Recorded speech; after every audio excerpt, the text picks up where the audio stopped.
Well, I don't know about you guys, but I already feel like we've been in the presence of God, and he promises, doesn't he, that he will prepare a way. And actually, without knowing it, everything that has been sung and already ushered in actually fits beautifully with really what I think God wants to speak into our own lives and hearts today. So, yeah. Back in 2010, there was a man called Ed Rosenthal, and he lived in California, and he was a real estate agent. And often when he closed a huge big deal, he would take himself off into Joshua Tree National Park. He would go for a little walk by himself. His family and his wife knew that he would be gone only for a day. And on this particular occasion, he packed accordingly. So he went off with his rucksack and his shorts and his short-sleeve t-shirt with just enough food and water to get him through what was going to be a hike that he'd done many times, and it was going to last around 5 hours. He did note afterwards that on this particular occasion, like never before, as he went to start the trail, there was a coyote on the track, and the coyote was stood in front of him, and he was stood, and he said there was a face-off really between me and this coyote.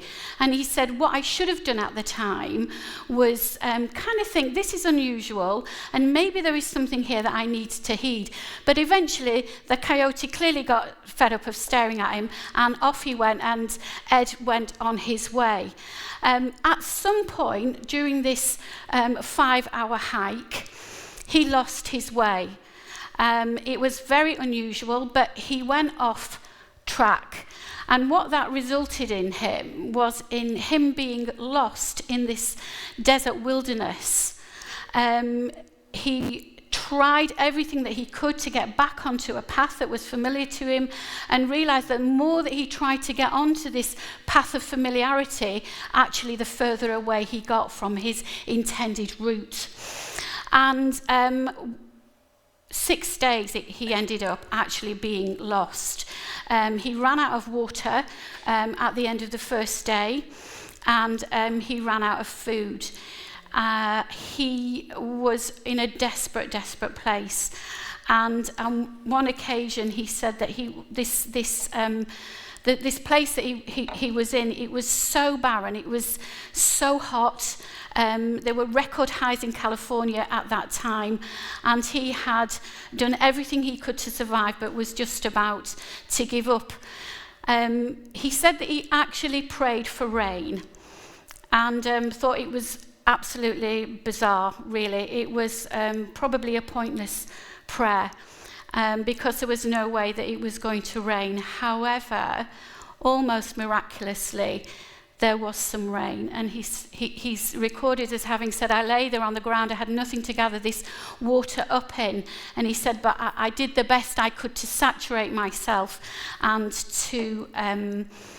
to be able to refresh myself and get enough liquid into my body just to be able to survive a few more hours. I think that instinct in us to survive is significant, isn't it?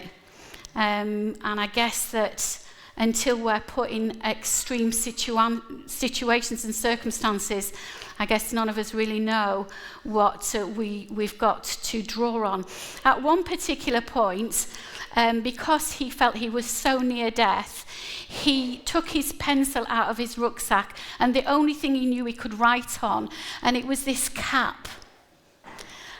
And with all the energy that he could muster, he started to write down his last thoughts. It was his last will and testament. He was expressing his love to his wife and his daughter.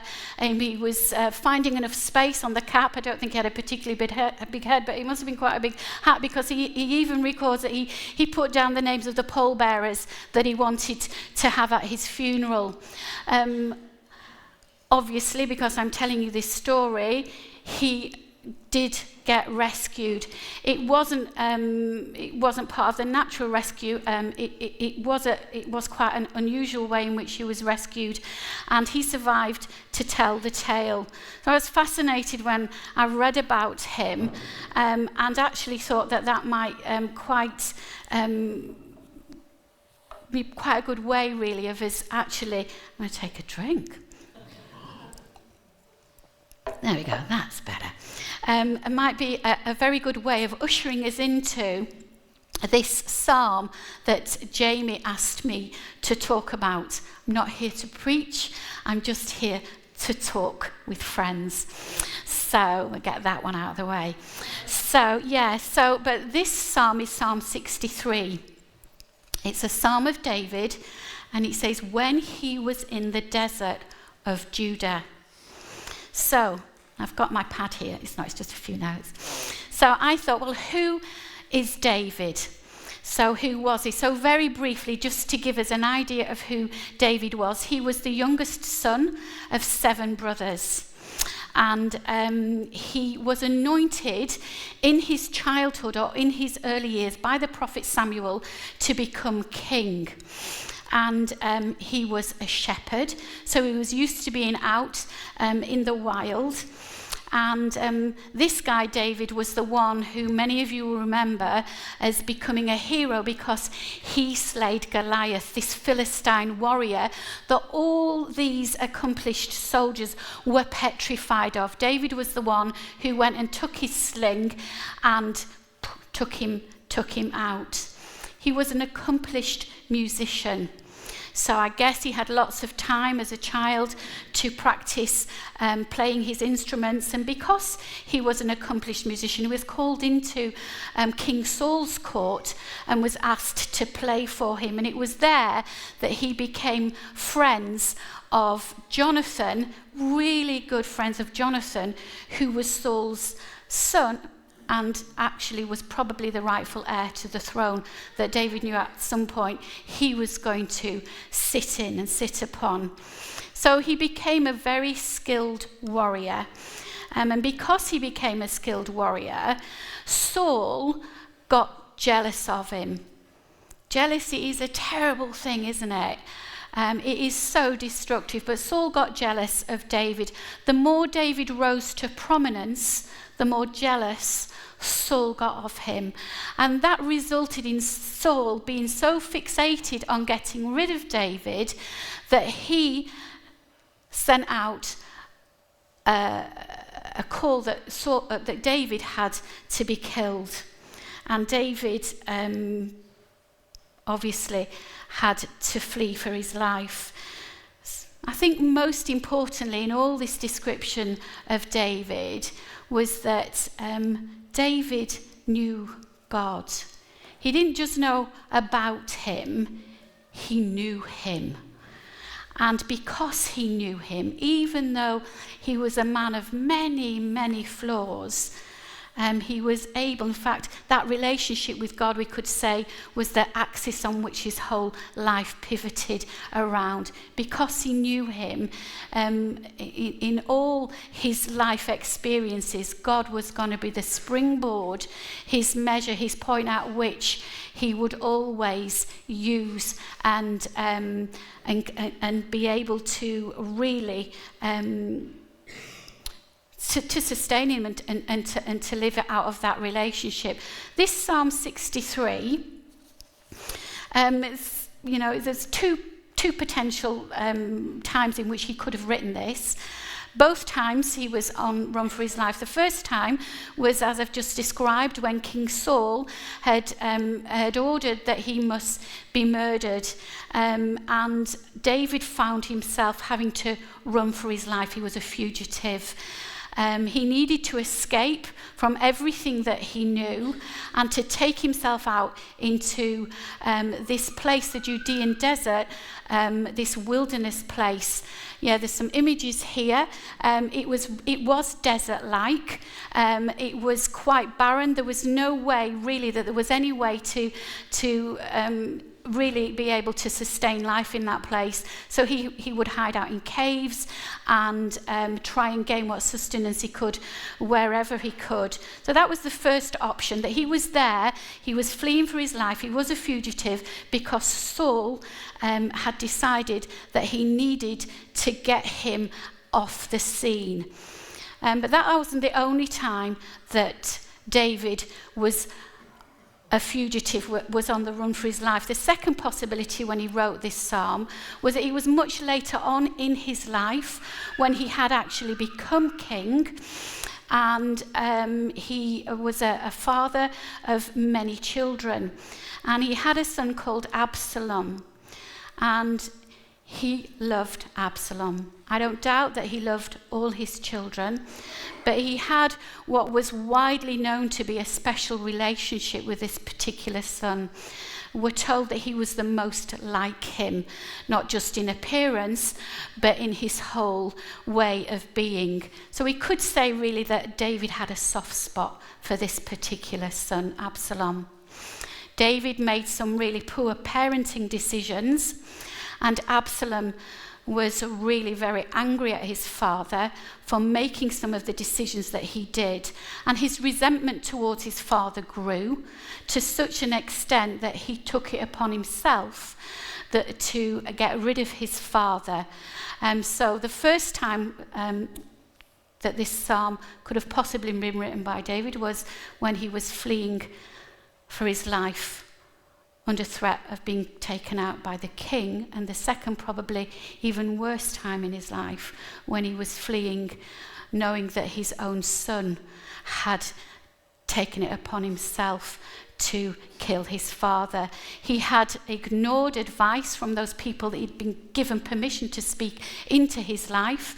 Such was his blinkered heart towards Absalom. We could say that his soft spot became a blind spot, and he wasn't able to see what other people could clearly see and take advice from. So here we are, and if you've got your Bibles with you, we're just going to have a look and read through this Psalm 63. Only 11 verses, and I'm reading it here from the NIV. So here we have David. He's out in this Judean wilderness, and this is what he writes. O God, you are my God. Earnestly I seek you. My soul thirsts for you. My body longs for you. In a dry and weary land where there is no water. I have seen you in the sanctuary and beheld your power and glory. Because your love is better than life, my lips will glorify you. I will praise you as long as I live, and in your name I will lift up my hands. My soul will be satisfied as with the richest of foods. With singing lips, my mouth will praise you. On my bed, I remember you. I think of you through the watches of the night. Because you are my help, I sing in the shadow of your wings. My soul clings to you. Your right hand upholds me. They who seek my life will be destroyed.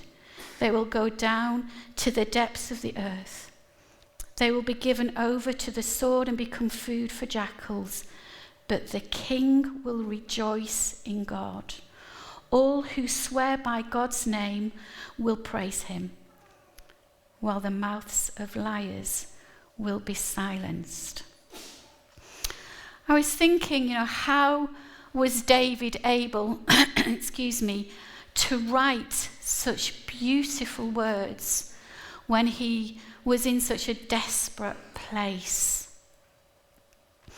How was he able to declare in the present tense, oh God, you are my God? Not you were my God back there when times were good, when I was sat on my throne or I was playing in the court, but I had all and everything around me, a place of prominence and power.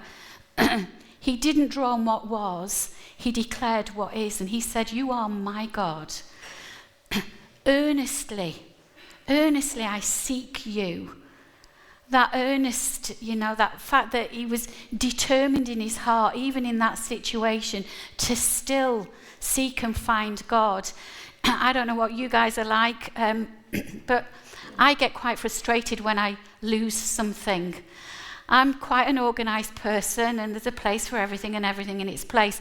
And I think when you've got that kind of mindset, that mentality, when you lose something, it's all the more frustrating. Where can it be? So I know what it's like to search in earnest for something, quite fixated upon finding it until you've retrieved it again. And that happened quite recently in our house. Harry and I were looking for some tweezers, and they were not where they should have been. And so we went on a mission to find these tweezers, and both of us were equally disappointed when our searching was in vain. It was only actually yesterday when Harry came into the kitchen with a hoodie on and pulled out of his pocket the tweezers. And guess what? They're pink. So there he was. So that's where they were. They were never returned to where they should have been. So, earnestly David was seeking out God because he knew that his love was better than the air that he breathed. And he knew that unless he could get to that place of being so up close and personal, he was not going to survive. And even if he didn't, he was just going to pursue God, because he knew that his soul, that part on the inside of him, could be satisfied with absolutely nothing less. It's interesting that he says, I have seen you in the sanctuary. Well, actually, the sanctuary at that time wasn't even built. David wasn't given permission to build the sanctuary. You know, he had blood on his hands, and it was one of his other sons, Solomon, that went and built this incredibly beautiful temple. So how could David have seen him in the sanctuary if he hadn't been in a place where he was in such a close relationship with God that he knew him? And because of that, he could sing his praises. He says that on my bed, I remember you. I think of you through the watches of the night. I think when we're lying in our bed, that is a place of rest. It's a place of restoration.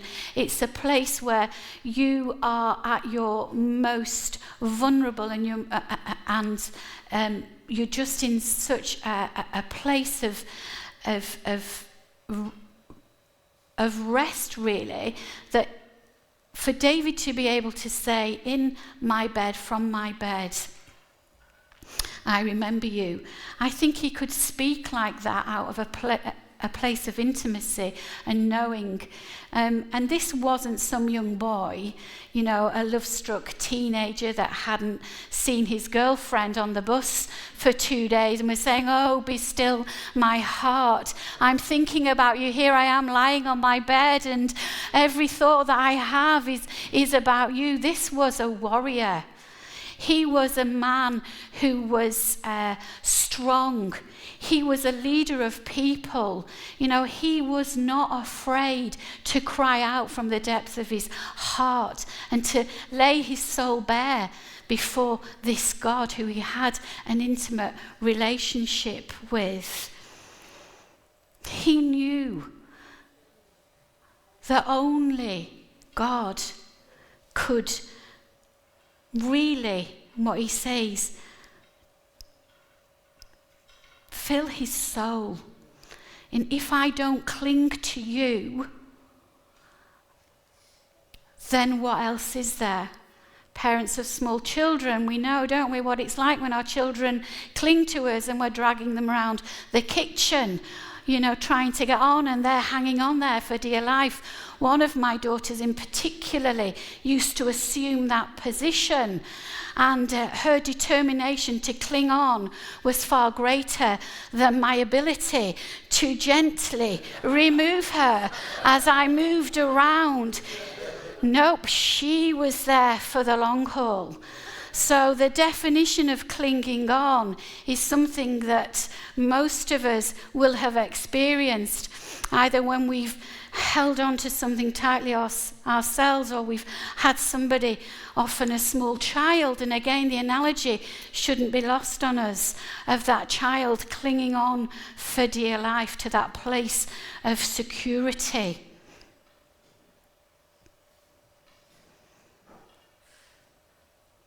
Knowing that there and only there, everything that he needed would be satisfied.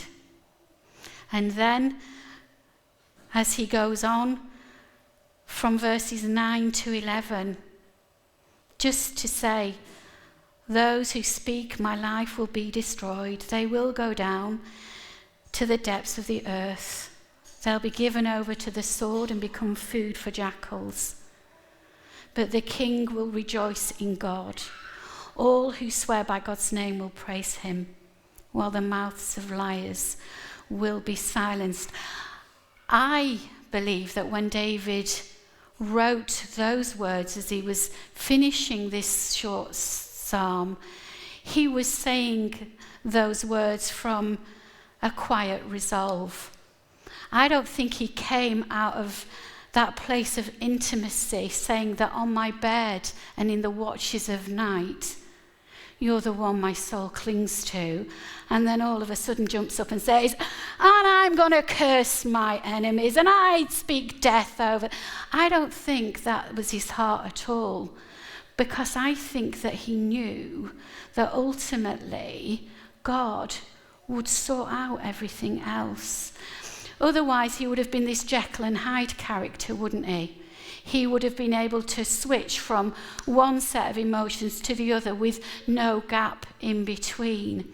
So that, I don't think, is what David was intending when he wrote down these truths.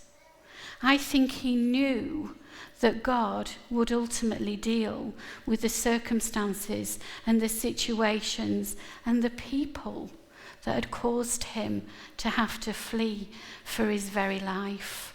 So again, even that quiet confidence at that stage, that he didn't need to rant and rave and call down hell and brimstone and fire and demand that God do something, because he already knew that God is just, that his heart is full of love and compassion, and that often we don't need to step up ourselves and take some sort of vengeance or revenge. And I think this was a man who was used to fighting. In fact, I know he was. If you want to read any more about him, you can just go and read it in 1st and 2nd Samuel. Read all about David and the life that he led. He was a very, very, very complex character. So I think he was well able to fight his own battles. But he didn't need to, because he knew that whilst he was a fugitive, whilst he was in a place hiding for his life, that God would ultimately make a way for him and would sort out the stuff. He would sort out the stuff, however big that was. He trusted him enough to do that. So you might say, well, that's all well and good, Nanette, thank you. And thank you for, for reminding us of all this thing. But what has that got to do with me? And what does that mean to those of us that are gathered here this morning? I'm not going to be running for my life. I'm not going to be put in a position where I have to flee to a desert wilderness. And let's face it, most of us would be quite happy on a day like today. I'm with you, Emmanuel. I am freezing. If we could find some sunshine somewhere, a hot spot, I think I, for one, would be seeking that out. And, I'll take a few hours in the sunshine, thank you.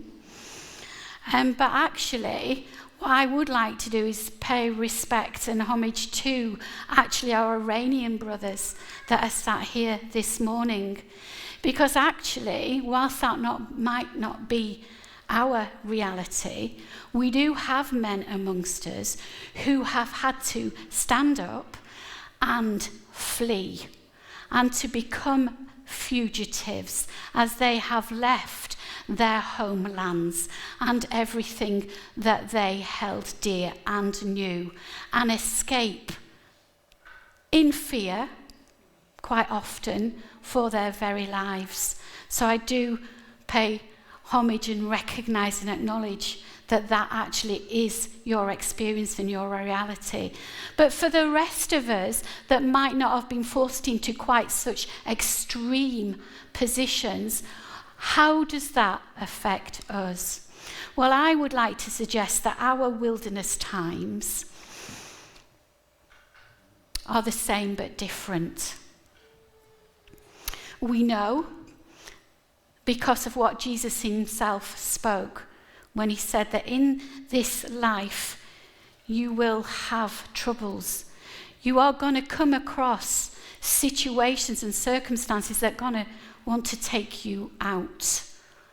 And there may even be people sat here in our midst that are feeling like, I am in this place. This morning, I am in a place of feeling so separated out that I might as well be sat in a Judean desert. I might as well be sat in Joshua Tree National Park because I feel so separated out and so desperate in the situation that I am in, that I'm here and I'm functioning, but here and here, I'm in a desperate place. And I am struggling. What kind of things might have come to take us out? Some of us that are perhaps older in years would be able to testify that we have come through some wilderness seasons in our own lives. Times when we've been on our knees, when we've been asking questions, when we found ourselves navigating through territory that we hadn't anticipated. And you know what? We could be like David, and we could be in a wilderness period through no fault of our own. If that was the first scenario in which David wrote this psalm, then that's the place where he would have been. He'd done everything right. We could say, do you know what? I can't understand it.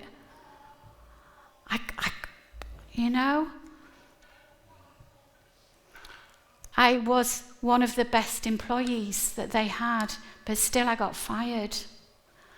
I managed my money well, but it's gone because of global situations, global circumstances, bereavement and grief. They can settle upon us and take us into such a dark place. Divorce. The list is endless. There isn't a one-size-fits-all. This is what it looks like to be in a wilderness time, and this is how you get out of it.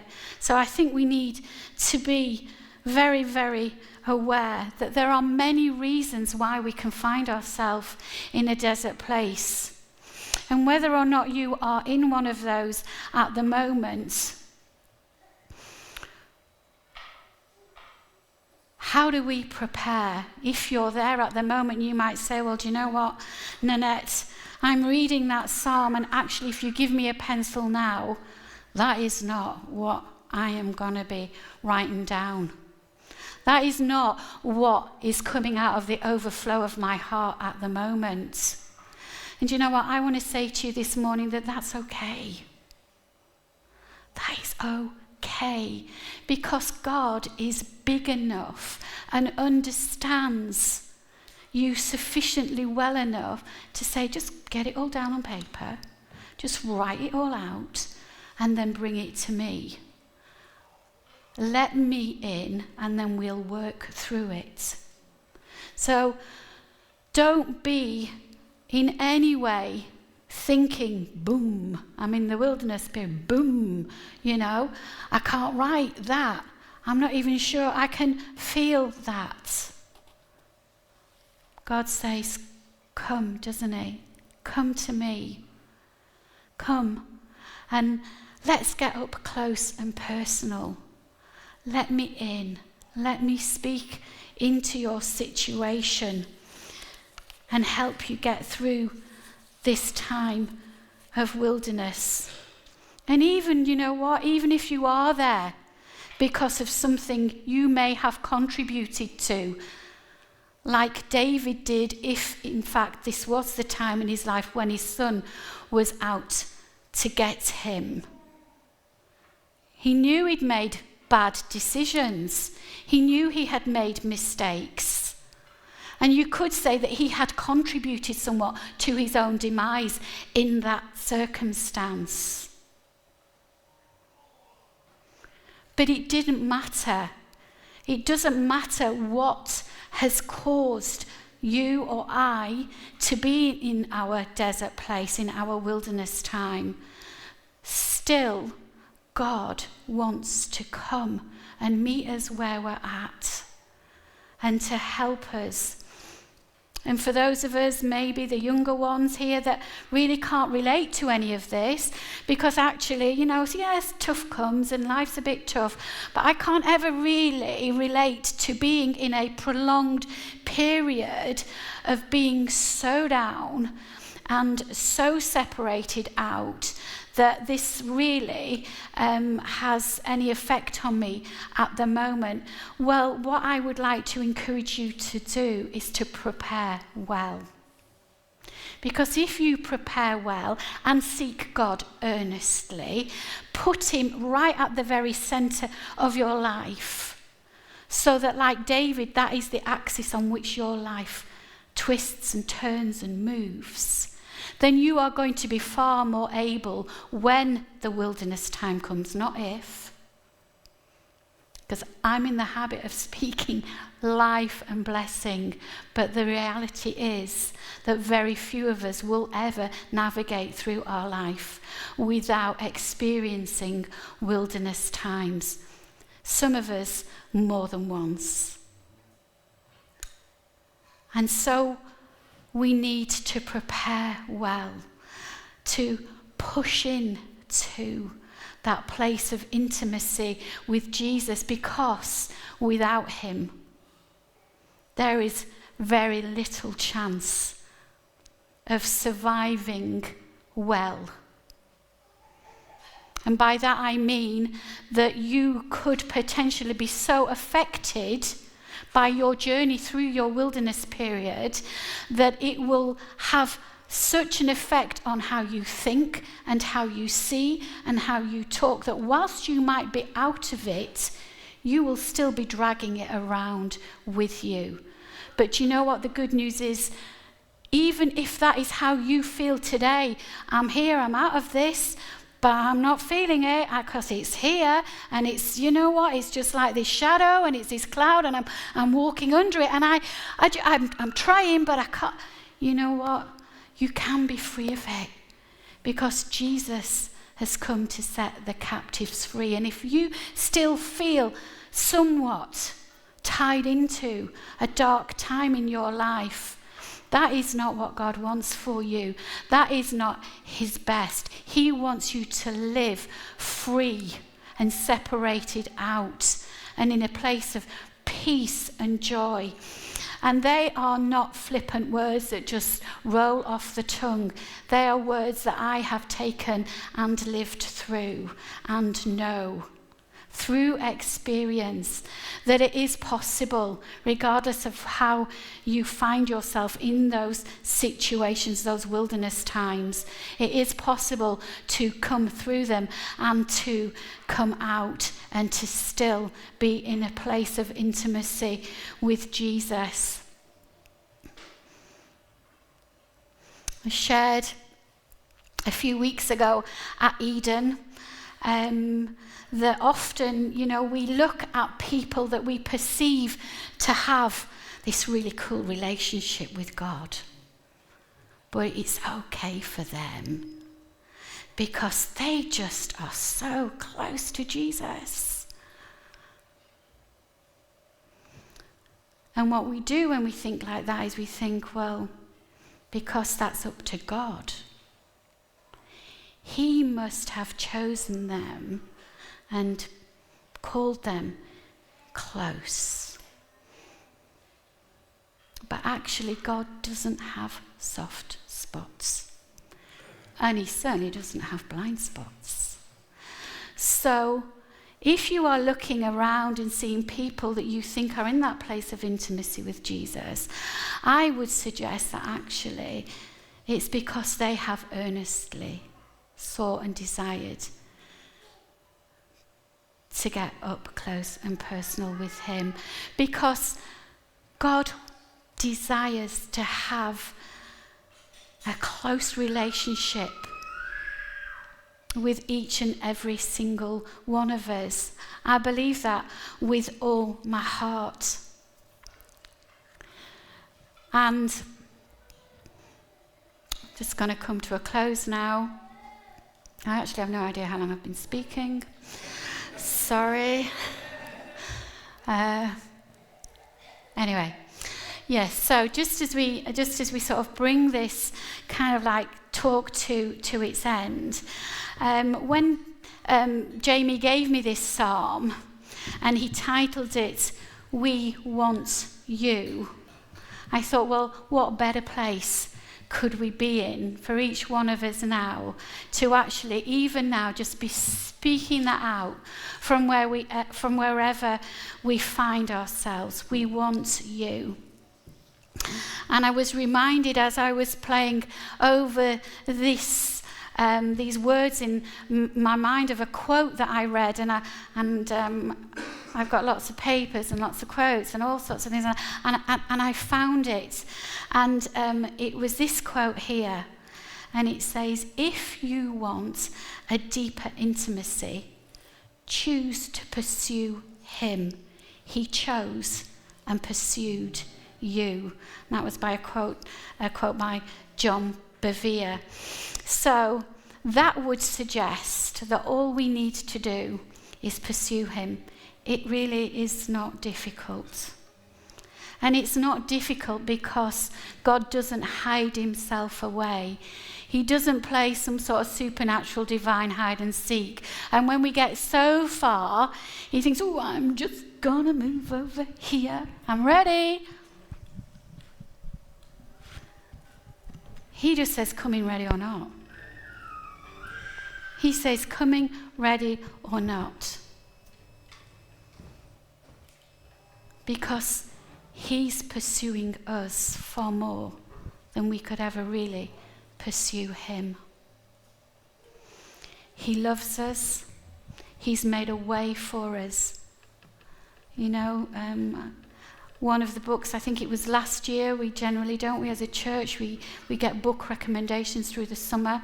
I can't remember when it was, but we were given or encouraged to read a book called Gentle and Lonely. Gentle and Lowly, not Gentle and Lonely, Gentle and Lowly. And I've picked that off the bookshelf again, and I'm reading through it a second time. And I was reminded of the one place in Scripture where Jesus literally exposes his heart. And those are the words he uses. "I'm gentle and I'm lowly and I'm here. And I am so full of love that you cannot ever, ever begin to understand it this side of heaven." But just because we don't understand it doesn't mean it's not true. It's true. It is true for David all those thousands of years ago when he was in that Judean desert. It's as true for us now as it was then. And yeah, so the band are just going to take us into a time of worship. And you know, you might want to respond in some way to this message.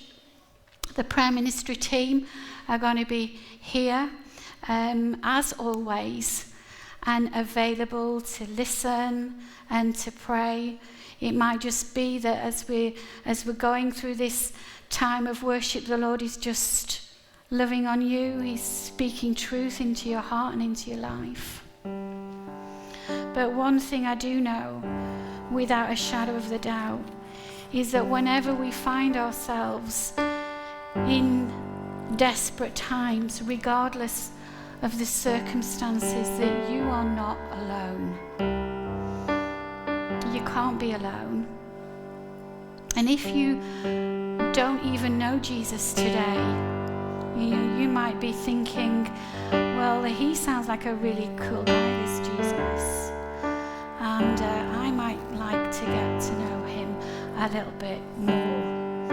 Then come and chat, either with myself or some of the other people that are around, and they can explain to you a little bit more about this Jesus and this special love that he has for you. And in fact, so great was his love for you and for me that he came down and left the glory of heaven, taking on the very nature of a servant, one who did not consider equality with God something to be grasped or sought after. And he made himself absolutely nothing, taking upon all our stuff, nailing it with himself to a tree, and dying a very unjust death so that we could be justified, made right, and restored into a right relationship with a God who is pursuing us. So let's stand and I'll just pray. Father God, I thank you for this morning. I thank you that right from the very onset that you were here. Father, thank you that in the worship you were here. Thank you, Father, that when Russ got up and spoke that truth out over us, we could feel your tangible presence. That means that you are here and you are real. You're not just floating around outside of time and spaces. We know it, but that you are here. And I thank you, Father, for your love, for your pursuit of me when I was far away, for the times when you held me, for the times when you whispered into my ear,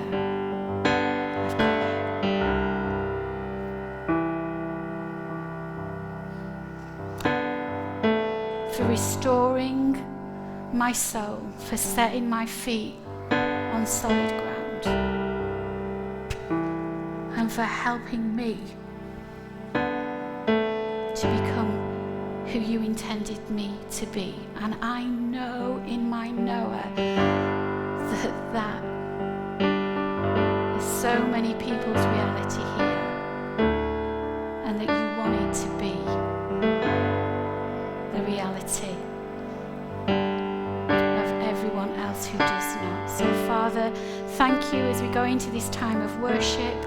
Would you just be moving amongst us, and would you just glorify yourself in our midst. Thank you, Father.